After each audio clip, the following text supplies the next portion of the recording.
नमस्कार दोस्तों, Sindhi YouTube channel में तव्हां सभिनी जो स्वागत है। सबको पहले तव्हांजो लख लख शुक्राना, तव्हां असांजे सिंधी कॉमेडी शो जे एतिरो वधीक सहकार ॾिनो। तव्हांखे ॼाणे मुंहिंजी इलाही ख़ुशी थिए थी कि गुज़िरियल हिकु ई ॾींहं में लॻभॻि 1 लख माण्हू हिननि वीडियो ॾिठो आहे। ईअं ई तव्हां पंहिंजो सहकार असांखे ॾींदा रहंदा, महिरबानी। मीडिया जो रोल तमामु ज़रूरी आहे। गुज़िरियल कई ॾींहंनि में पाण PM मोदी साहब मीडिया जी अहमियत जो जिक्र कई दफ़ा चैनल ते करे चुकिया आहिनि।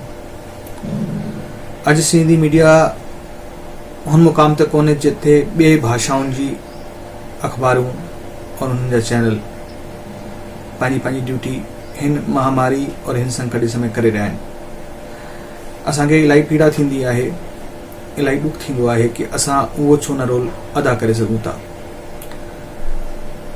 कई हंध ते इहो कमु थिए बि थो, जीअं कि अहमदाबाद, भोपाल, मुंबई, अजमेर, जिथे सिंधी अख़बार निकिरंदा आहिनि और उहे सिंधी समाज में पुॼनि था पिया। सही जानकारी पंहिंजे पंहिंजे समाज जी हर जॻह पुॼाइनि था पिया। पर पूरे देश में ये असांजी राय शुमारी, असां चवंदा आहियूं कि असां 5 करोड़ हिन हिंदुस्तान में आहियूं, त 5 करोड़ जे असां आहियूं त लॻभॻि 1 करोड़ असांजी फैमिली थी वियूं। जे 1 करोड़ फैमिली थी वियूं त 1 करोड़ अख़बार त कोन छपंदा आहिनि। हुनमें कसूर कंहिंजो? कसूर किथे न किथे असां सभिनि जो आहे। असांजी इहा सामूहिक ज़िम्मेवारी आहे कि असां पंहिंजे पंहिंजे घरनि में सिंधी अख़बार घुरायूं। सिंधी अख़बार घुराईंदासीं त असांजी भाषा, असांजी ॿोली जिंदा रहंदी और जेकी ईंदड़ जेकी टही आहे हुन ताईं उहे सभु वीचार और उहे सभु ॻाल्हियूं पुॼी वेंदियूं, ट्रांसफर थी वेंदियूं। अॼु हिन संकट जे माहौल में सिंधी मीडिया केतिरो सशक्त पंहिंजी भूमिका अदा करे सघे आहे, उहो तव्हां सम्झी कोन सघो था।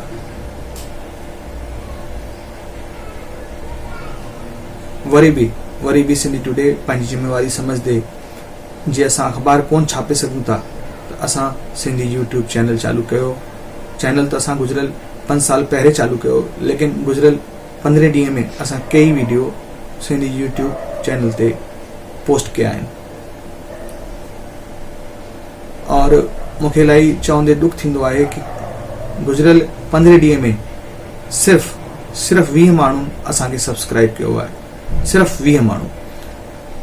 केतिरे ॾुख जी ॻाल्हि आहे कि माण्हुनि खे बिल्कुलु हिन विषय जे मथां चिंतन ई कोन्हे या हिन जी गंभीरता खे सम्झनि ई कोन था कि जे असां पंहिंजी मीडिया खे, ख़ासि कर सिंधी मीडिया खे, अगरि असां पंहिंजो सहकार, पंहिंजो सहयोग कोन ॾींदासीं त उहे कीअं असांजे वटि पंहिंजो जेको असां वटि सूचनाऊं पुॼाईंदा और जेको हिकु मीडिया जो रोल आहे उहो कीअं अदा करे सघंदा। असां सिंधी अख़बार जेके छापींदा आहियूं उहो असां टिकाणनि में, संस्थाउनि में फ्री वंडींदा आहियूं। सिर्फ़ु मूं वटि बि सिर्फ़ु 300 मेंबर आहिनि जिन्हनि वटि मां इहा अख़बार पुॼाईंदो आहियां। जे हींअर असां तव्हांखे अख़बार वठण जे लाइ न चऊं था, असां सिर्फ़ु एतिरो चऊं था कि तव्हां असांजे यूट्यूब चैनल खे वधि में वधि सहकार कयो, हुनखे सब्सक्राइब कयो, हुनजे जेके बेल आइकॉन का हुनखे प्रेस कयो, जीअं असांजो चैनल बि ॿिनि मीडिया जे जेके चैनल हूंदा आहिनि हुन वांगुरु कमु करे सघे, जीअं त असां बि रोज़ हिकु नयो 1, 2, 3 नया वीडियो पोस्ट करे सघूं, जीअं उहो सभई वीडियो पूरी सिंधी जनता तक पुॼी वञनि। तव्हां सां हिकु दफ़ो वरी गुज़ारिश आहे कि सिंधी मीडिया खे वधि में वधि पंहिंजो सहकार ॾियो। महिरबानी, शुक्रिया।